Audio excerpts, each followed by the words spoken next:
जय माता दी। आइए सुनते हैं नवरात्र व्रत की कथा। एक बार बृहस्पति जी ने ब्रह्मा जी से कहा, ब्रह्मन, आप अत्यंत बुद्धिवान, सर्वशास्त्र और चारों वेदों को जानने वालों में श्रेष्ठ हैं। हे प्रभु, कृपा कर मेरा वचन सुनिए। चैत्र, आश्विन, माघ और आषाढ़ मास के शुक्ल पक्ष में नवरात्र का व्रत और उत्सव क्यों किया जाता है? हे भगवान, इस व्रत का फल क्या है? किस प्रकार करना उचित है? और सबसे पहले इस व्रत को किसने किया? सो विस्तार पूर्वक बताइए। बृहस्पति जी का ऐसा प्रश्न सुनकर ब्रह्मा जी कहने लगे, बृहस्पति, प्राणियों का हित करने की इच्छा से तुमने बहुत अच्छा प्रश्न किया। जो मनुष्य मनोरथ पूर्ण करने वाली दुर्गा महादेवी, सूर्य और नारायण का ध्यान करते हैं, वे मनुष्य धन्य हैं। यह नवरात्र व्रत संपूर्ण कामनाओं को पूर्ण करने वाला है। इसके करने से पुत्र चाहने वाले को पुत्र, धन चाहने वाले को धन, विद्या चाहने वाले को विद्या और सुख चाहने वाले को सुख मिल सकता है।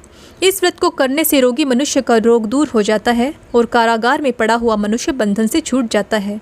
मनुष्य की तमाम विपत्तियां दूर हो जाती हैं और उसके घर में संपूर्ण संपत्तियां आकर उपस्थित हो जाती हैं। बंध्या और काक बंध्या के इस व्रत के करने से पुत्र हो जाता है। ऐसा कोई भी मनोरथ नहीं है जो समस्त पापों को दूर करने वाले इस व्रत के करने से सिद्ध नहीं हो सकता। जो मनुष्य इस अलभ्य मनुष्य देह को पाकर भी नवरात्र का व्रत नहीं करता, वह माता पिता से हीन हो जाता है। वह अनेक दुखों को भोगता है। उसके शरीर में कुष्ठ हो जाता है और अंगहीन हो जाता है। उसकी संतानोत्पत्ति नहीं होती है। इस प्रकार वह मूर्ख अनेक दुख भोगता है। इस व्रत के न करने से निर्दयी मनुष्य धन और धान्य से रहित हो भूख और प्यास के मारे पृथ्वी पर घूमता है, गूंगा हो जाता है। जो सुहागिन स्त्री भूल से इस व्रत को नहीं करती, वह पति से हीन होकर नाना प्रकार के दुखों को भोगती है। यदि व्रत करने वाला मनुष्य सारे दिन का उपवास न कर सके तो एक समय भोजन करे और उस दिन बांधों सहित नवरात्र व्रत की कथा श्रवण करे।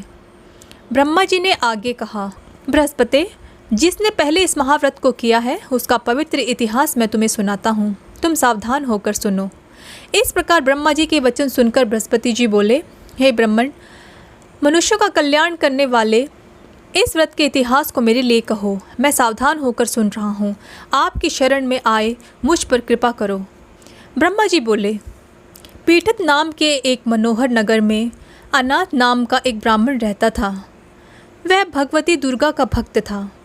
उसके संपूर्ण सद्गुणों से युक्त मानो ब्रह्मा की सबसे पहली रचना ऐसी यथार्थ नाम वाली सुमति नाम की एक अत्यंत सुंदर कन्या पैदा हुई। वह कन्या सुमति अपने घर पर बालकपन में अपनी सहेलियों के साथ क्रीड़ा करती हुई इस प्रकार बढ़ने लगी जैसे शुक्ल पक्ष में चंद्रमा की कला बढ़ती है। उसका पिता प्रतिदिन दुर्गा की पूजा और होम किया करता था। उस समय वह भी नियम से वहाँ उपस्थित होती थी। एक दिन वह सुमति अपनी सखियों के साथ खेलने लग गई और भगवती के पूजन में उपस्थित नहीं हुई। उसके पिता को पुत्री की ऐसी असावधानी देखकर क्रोध आया और पुत्री से कहने लगा कि हे दुष्ट पुत्री, आज प्रभात से तुमने भगवती का पूजन नहीं किया। इस कारण मैं किसी कुष्ठी और दरिद्र मनुष्य के साथ तेरा विवाह करूँगा। इस प्रकार कुपित पिता के वचन सुनकर सुमति को बड़ा दुख हुआ। वह पिता से कहने लगी, हे पिताजी, मैं आपकी कन्या हूँ। मैं आपके सब तरह अधीन हूँ। जैसे आपकी इच्छा हो वैसा ही करो। रोगी, कुष्ठी अथवा किसी के साथ जैसे तुम्हारी इच्छा हो मेरा विवाह कर सकते हो। होगा वही जो मेरे भाग्य में लिखा है। मेरा तो इस पर संपूर्ण विश्वास है। मनुष्य न जाने कितने मनोरथों का चिंतन करता है, पर होता वही है जो भाग्य में विधाता ने लिखा है। जो जैसा करता है उसको फल भी उसके कर्म के अनुसार ही मिलता है, क्योंकि कर्म करना मनुष्य के अधीन है पर फल देव के अधीन है। जैसे अग्नि में पड़े हुए तृणादि उसको अधिक प्रदीप्त कर देते हैं, उसी तरह अपने कन्या के ऐसे निर्भयता से कहे हुए वचन सुनकर उस ब्राह्मण को अधिक क्रोध आया। उसने अपनी कन्या का एक कुष्ठी के साथ विवाह कर दिया और अत्यंत क्रुद्ध होकर पुत्री से कहने लगा कि जाओ जाओ, जल्दी जाओ, अपने कर्म का फल भोगो। देखें केवल भाग्य के भरोसे पर रहकर क्या करती है। इस प्रकार से कहे हुए पिता के कटु वचनों को सुनकर सुमति अपने मन में विचार करने लगी, ओह, मेरा बड़ा दुर्भाग्य है जिससे मुझे ऐसा पति मिला। इस तरह अपने दुखों का विचार करती हुई वह सुमति अपने पति के साथ वन चली गई और भयानक वन में कुशायुक्त स्थान पर उन्होंने वह रात बड़े कष्ट से व्यतीत की। उस गरीब बालिका की ऐसी दशा देखकर भगवती पूर्ण पुण्य के प्रभाव से प्रकट होकर सुमति से कहने लगी, हे दीन ब्राह्मणी, मैं तुम पर प्रसन्न हूँ। तुम जो चाहो वरदान मांग सकती हो। मैं प्रसन्न होकर तुम्हें मनोवांछित फल देने वाली हूँ। इस प्रकार भगवती दुर्गा का वचन सुनकर ब्राह्मणी कहने लगी कि आप कौन हैं जो मुझ पर प्रसन्न हुई हैं? यह सब मेरे लिए कहो और अपनी कृपा दृष्टि से मुझ दीन दासी को कृतार्थ करो। ब्राह्मणी का ऐसा वचन सुनकर देवी कहने लगी, मैं आदि शक्ति हूँ और मैं ही ब्रह्मा, विद्या और सरस्वती हूँ। मैं प्रसन्न होने पर प्राणियों का दुख दूर कर उनको समस्त सुख प्रदान करती हूँ। हे ब्राह्मणी, मैं तुझ पर तेरे पूर्व जन्म के पुण्य के प्रभाव से प्रसन्न हूँ। तुम्हारे पूर्व जन्म का वृतांत सुनाती हूँ, सुनो। तो पूर्व जन्म में निषाद एक भील की स्त्री थी और अति पतिव्रता थी। एक दिन तेरे पति निषाद ने चोरी की। चोरी करने के कारण तुम दोनों को सिपाहियों ने पकड़ लिया और ले जाकर जेल खाने में कैद कर दिया। उन लोगों ने तेरे और तेरे पति को भोजन भी नहीं दिया। इस प्रकार नवरात्र के दिनों में तुमने न कुछ खाया और न ही जल पिया, इसलिए 9 दिन का नवरात्र का व्रत हो गया। हे ब्राह्मणी, उन दिनों में जो व्रत हुआ उस व्रत के प्रभाव से मैं प्रसन्न होकर तुम्हें मनोवांछित वस्तु दे रही हूँ। तुम्हारी जो इच्छा हो सो मांग लो। इस प्रकार दुर्गा के कहे हुए वचन सुनकर ब्राह्मणी बोली कि अगर आप मुझ पर प्रसन्न हैं तो हे दुर्गे, आपको प्रणाम करती हूँ। कृपा करके मेरे पति के कोढ़ को दूर करो। देवी कहने लगी, उन दिनों में जो तुमने व्रत किया था उस व्रत के 1 दिन का पुण्य अपने पति का कोढ़ दूर होने के लिए अर्पण करो। मेरे प्रभाव से तेरा पति कोढ़ से रहित और सोने के समान शरीर वाला हो जाएगा।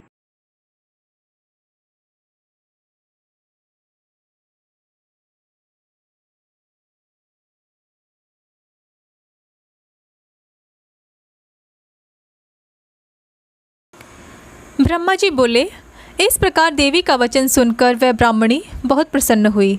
तब तक उसके पति का शरीर भगवती दुर्गा की कृपा से कुष्ठहीन होकर अति कांति युक्त हो गया, जिसकी कांति के सामने चंद्रमा की कांति भी क्षीण हो जाती है। वह ब्राह्मणी पति की मनोहर देह को देखकर देवी को अति पराक्रम वाली समझकर स्तुति करने लगी कि हे दुर्गे, आप दुर्गत को दूर करने वाली, तीनों जगत का संताप हरने वाली, समस्त दुखों को दूर करने वाली, रोगी मनुष्य को निरोग करने वाली, प्रसन्न होकर मनोवांछित वस्तु को देने वाली और दुष्ट मनुष्य का नाश करने वाली हो। तुम ही सारे जगत की माता और पिता हो। हे अम्बे, मुझ अपराध रहित अबला का मेरे पिता ने कुष्ठी के साथ विवाह कर मुझे घर से निकाल दिया। उसकी निकाली हुई पृथ्वी पर घूमने लगी। आपने ही मेरा इस आपत्ति रूपी समुद्र से उद्धार किया है। हे देवी, आपको प्रणाम करती हूँ, मुझ दीन की रक्षा करो। ब्रह्मा जी बोले, हे बृहस्पति, इसी प्रकार उस सुमति ने मन से देवी की बहुत स्तुति की। उससे की हुई स्तुति सुनकर देवी को बहुत संतोष हुआ और ब्राह्मणी से कहने लगी कि हे ब्राह्मणी, तुम्हारे उद्दालक नाम का एक अति बुद्धिमान, धनवान, कीर्तिवान और जितेंद्रिय पुत्र शीघ्र ही होगा। ऐसे कहकर वह देवी उस ब्राह्मणी से फिर कहने लगी कि हे ब्राह्मणी, और जो कुछ भी तेरी इच्छा हो वही मनोवांछित वस्तु मांग सकती है। ऐसा भगवती दुर्गा का वचन सुनकर सुमति बोली कि हे भगवती दुर्गे, अगर आप मेरे ऊपर प्रसन्न हैं तो कृपा कर मुझे नवरात्रि व्रत विधि बताइए। हे दयावती, जिस विधि से नवरात्र व्रत करने से आप प्रसन्न होती हैं उस विधि और उसके फल का मेरे लिए विस्तार से वर्णन करें। इस प्रकार ब्राह्मणी के वचन सुनकर दुर्गा कहने लगी कि हे ब्राह्मणी, मैं तुम्हारे लिए संपूर्ण पापों को दूर करने वाली नवरात्र व्रत विधि को बतलाती हूँ, जिसको सुनने से तमाम पापों से छूटकर मोक्ष की प्राप्ति हो जाती है। तुम ध्यान से सुनो। आश्विन मास के शुक्ल पक्ष की प्रतिपदा से लेकर 9 दिन तक विधि पूर्वक व्रत करें। यदि दिन भर का व्रत न कर सकें तो एक समय का भोजन करें। पढ़े लिखे ब्राह्मणों से पूछकर घट स्थापना करें और वाटिका बनाकर उसको प्रतिदिन जल से सींचें। महाकाली, महालक्ष्मी और महासरस्वती की मूर्तियां बनाकर उसकी नित्य विधि सहित पूजा करें और पुष्पों से विधि पूर्वक अर्घ दें। पिचोरा के फूल से अर्घ देने से रूप की प्राप्ति होती है। जायफल से कीर्ति, दाख से कार्य की सिद्धि होती है, आंवले से सुख और केले से भूषण की प्राप्ति होती है। इस प्रकार फलों से अर्घ देकर यथाविधि हवन करें। खांड, घी, गेहूँ, शहद, जौ, तिल, बिम, नारियल, दाख और कदम, इससे हवन करें। गेहूँ होम करने से लक्ष्मी की प्राप्ति होती है। खीर व चंपा के पुष्पों से धन और पत्तों से तेज और सुख की प्राप्ति होती है। आंवले से कीर्ति और केले से पुत्र प्राप्त होता है। कमल से राज सम्मान और दाखों से सुख संपत्ति की प्राप्ति होती है। खांड, घी, नारियल, शहद, जौ और तिल, इनसे तथा फलों से होम करने से मनवांछित वस्तु की प्राप्ति होती है। व्रत करने वाला मनुष्य इस विधान से होम कर आचार्य को अत्यंत नम्रता के साथ प्रणाम करे और यज्ञ की सिद्धि के लिए उसे दक्षिणा दे। इस महाव्रत को पहले बताई हुई विधि के अनुसार जो कोई करता है उसके सब मनोरथ सिद्ध हो जाते हैं। तनिक भी इसमें शंका नहीं। इन 9 दिनों में जो कुछ दान किया जाता है उसका करोड़ों गुना फल मिलता है। इस नवरात्र के व्रत करने से ही अश्वमेघ यज्ञ का फल मिलता है। हे ब्राह्मणी, उस संपूर्ण कामनाओं को पूर्ण करने वाले उत्तम व्रत को तीर्थ, मंदिर अथवा घर में ही विधि के अनुसार करें। ब्रह्मा जी बोले, बृहस्पति, इस प्रकार ब्राह्मणी को व्रत की विधि और फल बताकर देवी अंतर्ध्यान हो गई।